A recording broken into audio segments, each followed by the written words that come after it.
Welcome to Renegade Thinkers Unite, a show that will help you transform your marketing from mere messaging to programs that break the rules and make a difference. Join the movement today and learn non-traditional techniques that give you an edge. Now, here's your Chief Marketing Renegade, Drew Nizer.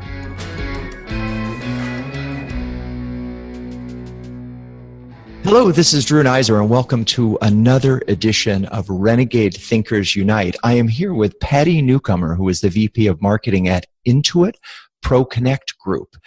Patti, congrats on your CMO Club Award. Well, thank you very much. I appreciate it. So tell me a little bit about your background and your career and what got you to VP of Marketing at Intuit. Sure. I have a bit of a unique background. I actually went to school to be a chemical engineer. Spent the first 10 years of my career at Procter & Gamble doing product development on deodorants and soap. I call it from the pits to the showers. And then I moved to financial services marketing a little over 15 years ago. So I went from Capital One to Wachovia to Intuit a first time, then to WorldPay, and then back to Intuit about a year and a half ago. I've done in all of that financial services moving around. I've done a lot of transformation kind of roles, fix it, start up, turn it around kind of efforts, which was totally different from what I did at Procter & Gamble. Yeah. So going from engineering, I mean, were you were going to be the next? I mean, you were meant to build stuff. Yeah. So how did that happen? Yeah. Right? Yeah, and it's funny, I get asked that question in every interview I ever do. P&G has a function called product research that in many packaged goods companies sits in marketing, and it's all about understanding the consumer and being able to match consumer insight and consumer need with technology to improve the lives of the world's consumer, which is how P&G talks about their mission. And that's the part of the job that I really fell in love with. The other parts were coming up with the formula, I call that the molecule making, and the other part was what they called process engineering, or figuring out how to make those products in a big plant. And the consumer part and the marketing part is what really jazzed me. And when I left P&G, I really wanted to go somewhere that grew a lot faster than P&G's 1%. And so I went to a company called Capital One that was only 5 years old and was growing at about 40% a year. So totally different environment, but that marketing and what can I do to improve the lives of consumers is really what I fell in love with. And then that's what I've been doing in marketing. And I imagine that the P&G training really has been beneficial to you all. Just awesome. P&G, just awesome. Amazing, great people. I mean, probably the place where I worked with the smartest, greatest people ever. I mean, I've worked with a lot of great people over my career, but P&G has amazing people. Yeah, and they seem to train them and grow them, and everybody I've met that ever worked there came out with really, a focus on the consumer and an understanding of how you actually build a brand, which is so fundamental to what we do. That's right, and do what's right for the customer, and not just focus on the technology. So we've talked a lot about work, and so what do you do for fun when you're not working? Yeah, I have two kids. They're 12 and 10, and a boyfriend that I met 26 years ago and separated from and got back together with recently. And I live in two cities and go back and forth, and so I love to travel and love to spend time with the important people in my life. Wow. Okay. So living in two cities, that's got to be complicated with two kids as well. So I can see why the travel would make sense. So tell me, and then maybe this is where your superpower comes in. Yep, it is. Being able to be in two places at one time? Well, the superpower that I wish for is being able to close my eyes and go to the other city quickly without having to get on a plane. Although I don't mind planes, obviously. Right. But yeah, that's the superpower that I wish I had. Yeah, transporting. So that's funny. One of the things that my son and I have talked about is if you were given the power of flight, would you rather be able to sort of beam yourself to a place a la Harry Potter, or would you rather have sort of Superman's ability to fly there yourself? Yeah, no beam. Beam. It's all about the time. If I could just close my eyes and be between Dallas and Charlotte, that would be amazing. There you go. All right. Well, we'll get on that. We'll work on. We'll get the engineers at the Amazon team to work on beaming. So, tell me one story that really will help us understand who you are. Yeah. I have been called a bulldog. I've been called a warrior. I've been called somebody who doesn't let a difficult challenge stand in my way. And my last role, I went to a private equity-owned payments company that had really, the business had not been doing well for a number of years. And there were kind of a whole new team of leaders there trying to turn it around. And I took on, when I first got there, both product and marketing, which were both very broken.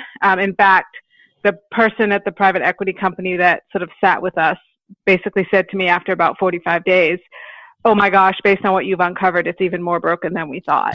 And I had peers there who, all of our success was dependent on each other's success. So peers that were impatient with turning it around, and you can't turn things around in a minute, but I feel like I never gave up, and I never asked for a break, and I just kept going at it until we had both turned the business around, and I had turned the peers on my leadership team that I worked with around as well.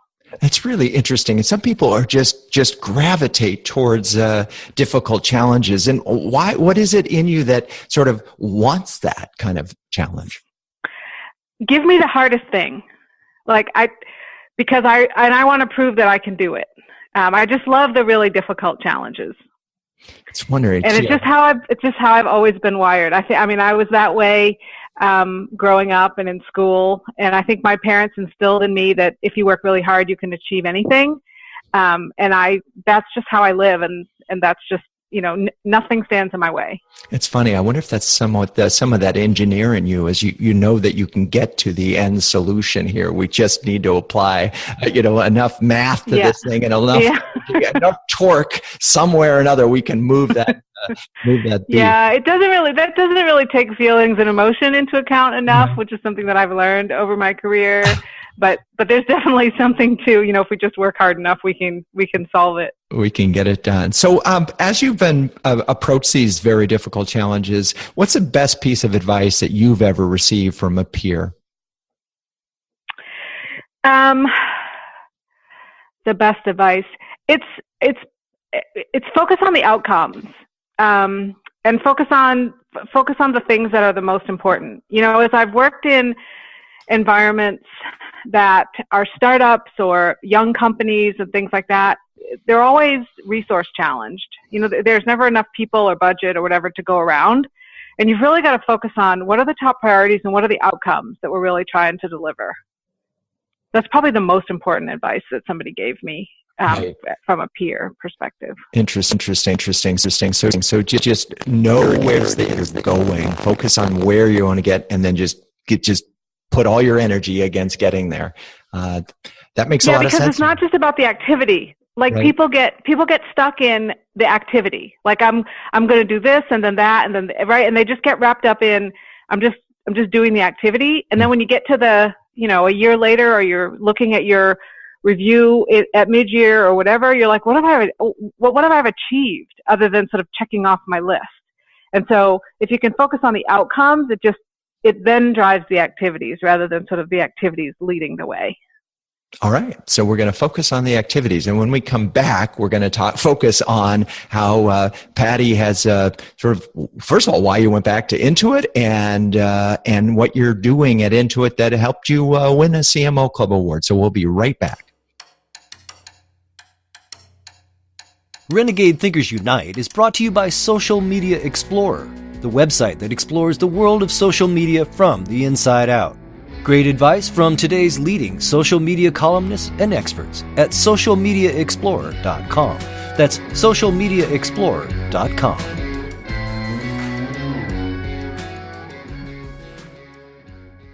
All right, we are back with Patti Newcomer, Vice President of Marketing at Intuit Pro Connect Group.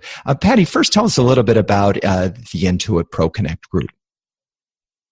Sure. It's part of the overall Intuit, which is based in Mountain View. And Intuit has three primary businesses. So the consumer group, which is basically TurboTax, the small business group, which is QuickBooks, and then the business that lives right in the middle of those two, which is the Pro Connect group. And we make professional tax software for tax pros. Oh, interesting. Okay. So you work with all those, like my accountant who probably uses... That's correct. I got it. And so that's a relatively small target. It is. There are something less than 500,000 pros in the U.S., and it's not growing that much either. It grows every year with what we call new to the world accountants that come in, but then there are also older accountants that go out of the business, so it probably grows about 1% a year. So it must be an epic share battle then. That's correct, because the other thing we don't have is non-consumption, right? So there really aren't professional tax firms that are still doing their taxes by hand. So everybody's using some piece of software. So our challenge is, how do we get people to switch? And actually, it's also an industry where it's difficult to get to switch, because if you think about a tax firm, the software is the business. Like, it's the entire business. And so getting somebody to change software, which means that they're going to change their workflow, is a pretty big hurdle to overcome. You've got to have something really compelling in order to move them over.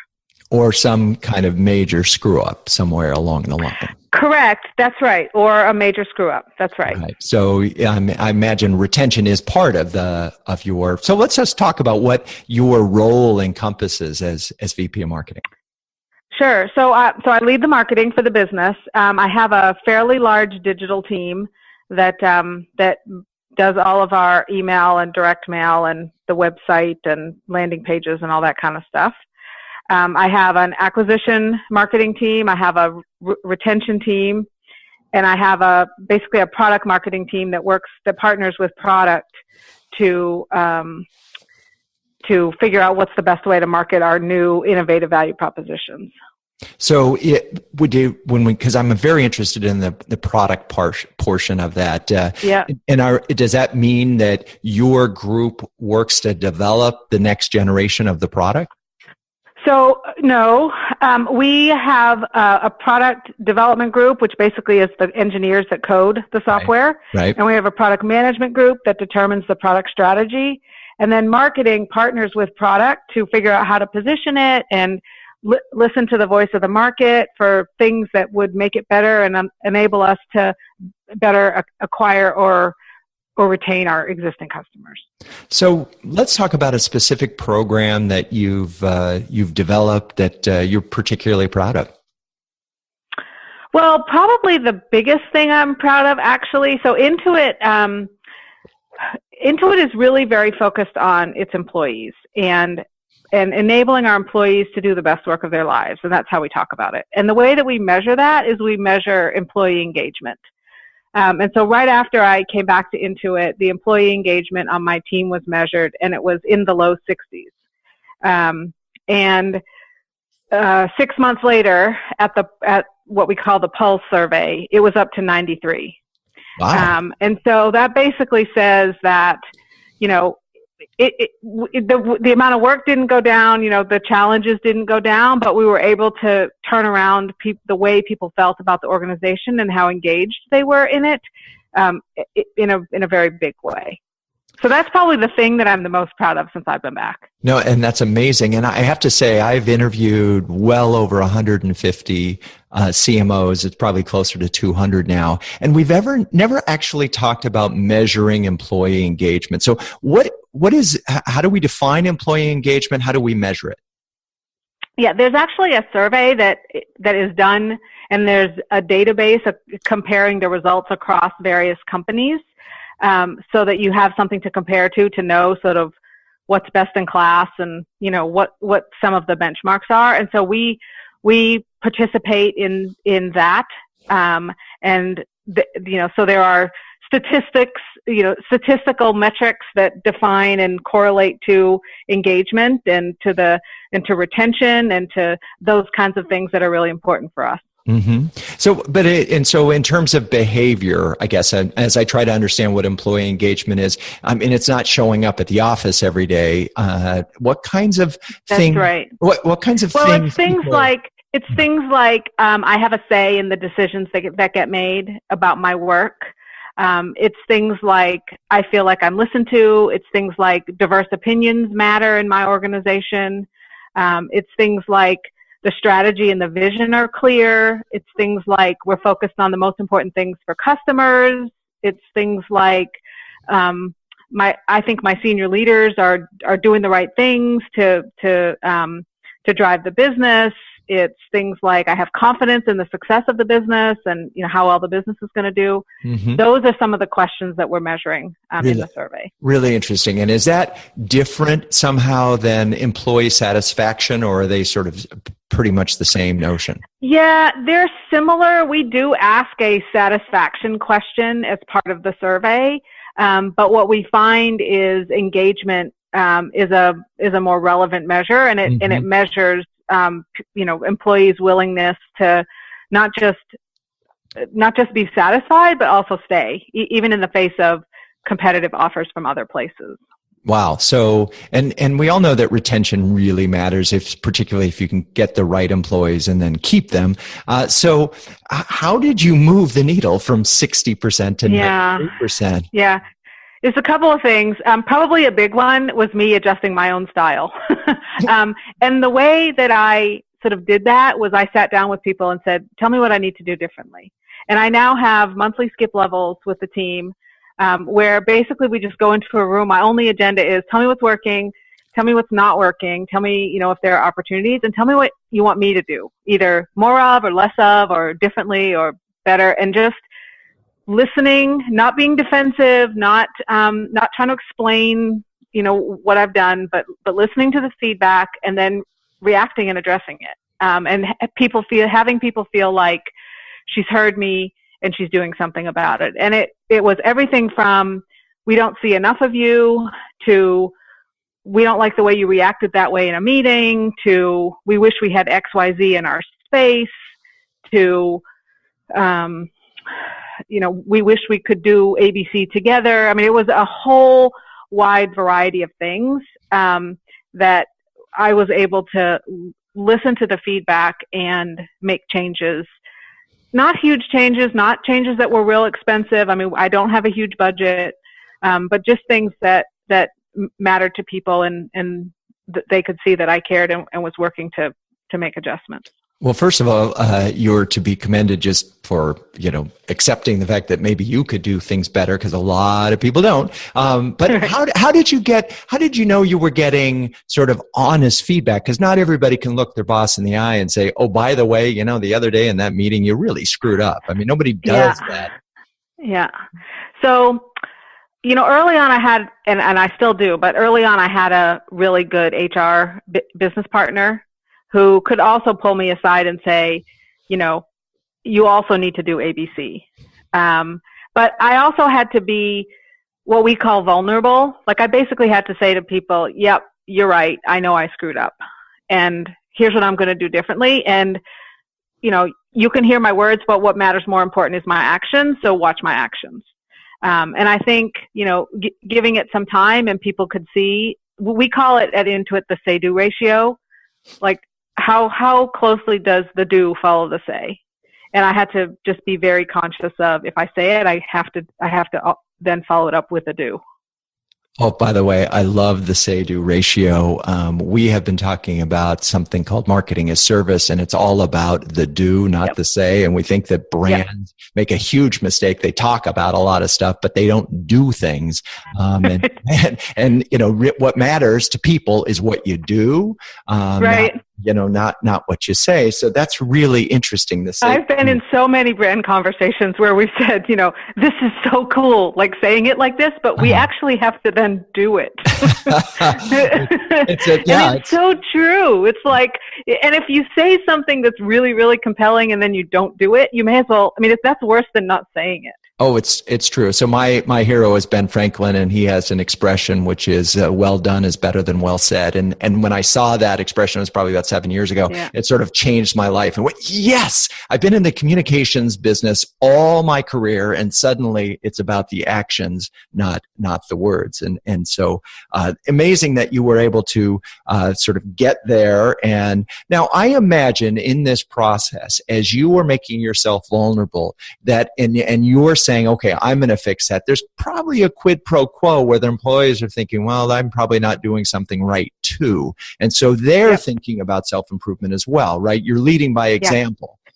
Yeah. And I mean, I have raised the bar in the organization a huge amount and, asked for a lot from people. So I didn't do this sort of in the absence of that, right? But it was being clear about what it meant for me to raise the bar and what I was asking for and what I was expecting, but then also being open to flexibility. I mean, I have the ultimate in flexibility. I go back and forth between two cities that are 1,000 miles apart every week. And Wow. So for me to, and I have a boss that is open to that level of flexibility between my work life and my home life. And so I couldn't very well have that and then not have flexibility for my team. But it's not flexibility like, well, normally we want 50 hours, but now we'll have 37, right? It's not that flexibility. I still expect you to get this stuff done. But, if you need to do something in the afternoon, go do it and you get back on at night. It doesn't really matter when, as long as you get your stuff done. And so there definitely has also been, while I've been listening and making changes, I've also been raising the bar for the team and for the results that we contribute. Renegade Thinkers Unite is brought to you by Social Media Explorer, the website that explores the world of social media from the inside out. Great advice from today's leading social media columnists and experts at socialmediaexplorer.com. That's socialmediaexplorer.com. Now, I have to ask, are a lot of these employees that you're having these conversations with millennials? Some. One of the big changes that we've made in our organization is to increase the level of what we call early career talent on the team. And so certainly have millennials, a lot more millennials on the team than we did when I first started. And are you finding that this is a different beast altogether in terms of things like flex hours and other things? No, I think millennials get a bad rap. Somewhat, to be honest. I think they're more aware than we were, coming out of college with what flexibility is and what kind of opportunities are out there in the world and what they might get to work on. So for example, I have millennials that are like, I want to work on the most important thing in the business. Forget this, trial stuff and just go execute. Like I want to do really important stuff. And that's not a bad thing. To have more people saying, put me on the hard stuff, put me on the real important stuff. And they're certainly willing to work hard. But yeah, they do want flexibility. They don't want to be told you have to be chained to your desk. They don't want to be told you have to punch a clock, but nobody does. Right. So, all right. Well, I think it comes back to perhaps who you're hiring, because you may be getting a particular type of millennial that is perhaps breaking the rule a little bit. So let's go back to that. So as you've evolved the employee satisfaction report, employee engagement, I would imagine that as job satisfaction has improved, the desire to work in your group might have gone up as well. And so that's helped with recruiting. Yeah, it has. And we at Intuit have recently adopted a new recruiting technique that we call Assess for Awesome. And it basically sort of, at the same time, raises the bar for the kind of candidates that we want to hire, but also makes our interviewing process much shorter and less sort of a slog. You think about, it used to be that interviewing, it was like interview after interview after interview after interview after interview, and it was all the same questions over and over and over again. And so we've gone to basically a half a day, you do a case study, and then you interview with, the hiring manager and a couple of peers and a teammate or two, and we make a decision that day. Wow. Okay. So and has what? Oh, I was going to say, assess for awesome. Another great term. I love that. What does that what does that mean?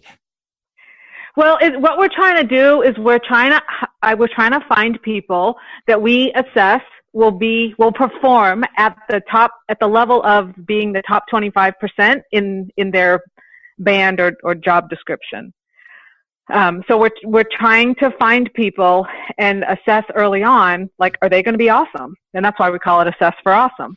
And it really has made a difference in the fact that we're bringing in much better people. And it's amazing how different, like it takes away all of the hemming and what I call the hemming and hawing at the end of the process. Right. Well, maybe. Right. What I have found, and we've hired almost 20 people with this process just in my organization, and people either like rock it and it's like, oh my God, bring that person and we must have them, or it's like, no way, like, nope, it's not going to work. And that's great, because then you're not stuck in, well, maybe they're okay. Right.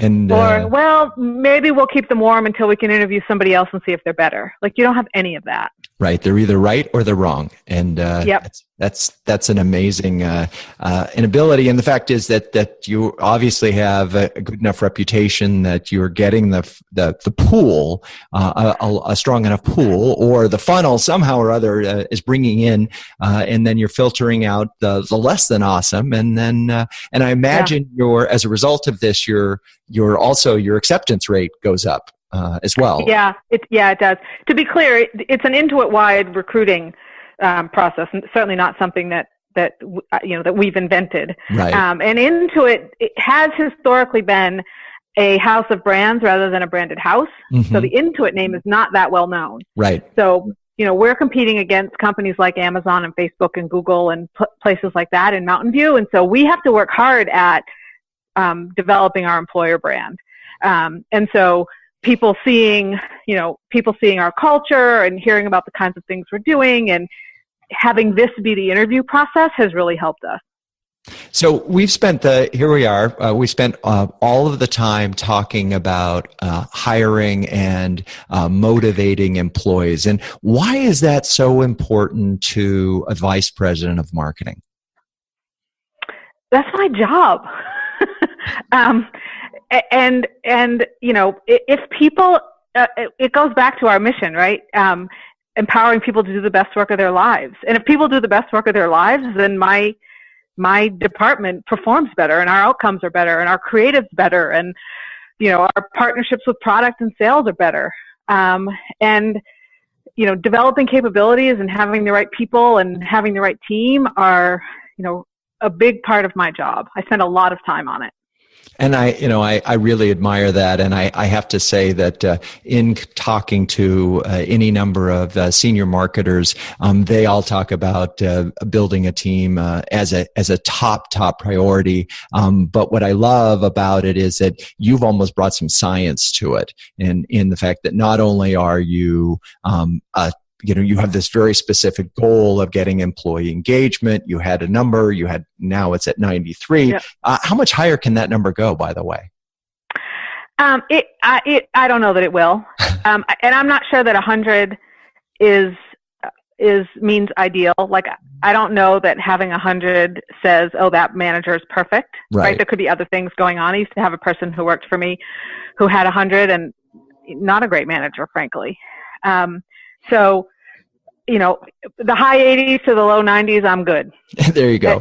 And I'll continue to listen to people's feedback and try to do what we can to improve. And again, make sure that people are doing the best work of their lives.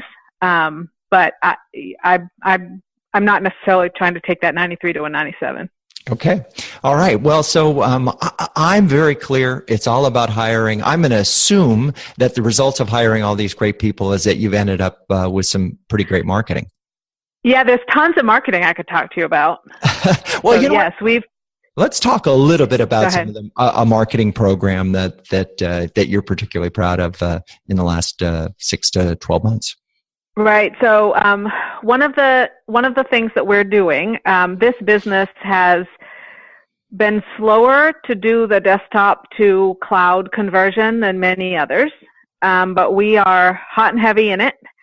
We have an online cloud product that we call ProConnect Tax Online, and it is it's like 1% of our business, and we have very lofty goals to have it be 40% of our business by 2020. Wow. And we've just done a really big customer immersion over the last couple of months to learn from competitive customers. So these are pro advisors that use Intuit products. They do tax, but they don't use Intuit tax. And we've learned an incredible amount from them on what it would take, what we need to build that would be compelling enough for them to switch from their current software. And so we have changed our product roadmap, we've changed our priorities, and we're about to enter into tax season where our goal is to blow our numbers out the door, and then next year even more so. And we've got a tremendous marketing program that's been built based on the learnings that we've gotten from this, intensive study. And I imagine we'd see that launching sometime in the new year. That's correct. And so it sounds like a strong voice of the customer program that you developed to help improve the product, get it out there. Is there any, the thing about tax products is you just, once they start, that season is such a short window, you don't really have time to fix anything, right? So it's either right or it's not quite right. That's right. So our selling season to our pros, actually, and it's an interesting business. When I was interviewing, the way that somebody described it is perfect. It's like we charge really hard until April 15th, and then the bucket empties to zero and we start again on April 16th because, the tax software changes every year. So It's not like you get the benefit of somebody buys it and then continues for years. For us, it's a year after year after year purchase. And so we fill up the bucket and that ends April 15th, and then we empty it to zero and start again April 16th. And pros tend to buy right after tax season because that's when they've got money. And then they take a bunch of the summer off, and then they buy again in the fall. And then they take Christmas and the holidays off, and there's a little bit of buying kind of in season, early in season in the January, February timeframe. So we have sort of 3 short 8-week sales windows to the pros is how we sort of think about our calendar. What a deluge it must be. And I would imagine that competitors are attacking at that same period of time. So That's right. And, when I first started, my peers were like, hey, we've got these 8-week selling seasons and it takes 8 weeks to do an email, which means we can't learn in season anything. And so so it's like, okay, one of our big things has been, how do we get that cycle time to be a lot shorter so that we can drop something, at week 1 in a season, and then in week 3 or 4, be able to drop something different based on a learning. So that we don't have to wait months to capture the learning. Yeah, 8 weeks to do an email, that would be problematic. We can fix that one. That's definitely right. You don't need a bulldog for that one. Let's just shorten that cycle time. So, all right. Well, this has really been interesting, and I would love to get your advice for fellow marketers as they're sort of looking ahead to 2017. Perhaps you could offer 2 do's and 1 don't. Yeah, so my do's are define your priority outcomes. The second is focus. Don't forget to focus on innovation and constant improvement. And then the don't forget about the customer. It's all about the customer. We constantly ask, what was customer reaction to that? What was customer reaction to that? And it really gets the team focused on, I'm just going to pick up the phone and call customers. I mean, we've got 100,000 of them. They're not hard to get in touch with, and they're always willing to listen. And so that's a don't forget. Well, this has been a terrific conversation. I've learned a lot today. I admire yes, focus on outcomes, but what I really heard is that you as a leader opened yourself up to input from your employees so that you could grow. I also heard the critical importance of not just hiring the right people, but tracking their engagement and using this national study on engagement so that you can benchmark yourself and compare yourself to other companies. And then, of course, finally, once you have the right employees in place, get that marketing focused on those outcomes. So, Patti, thank you so much for being on Renegade Thinkers Unite. I really, really appreciated your input. My pleasure. Thank you for having me.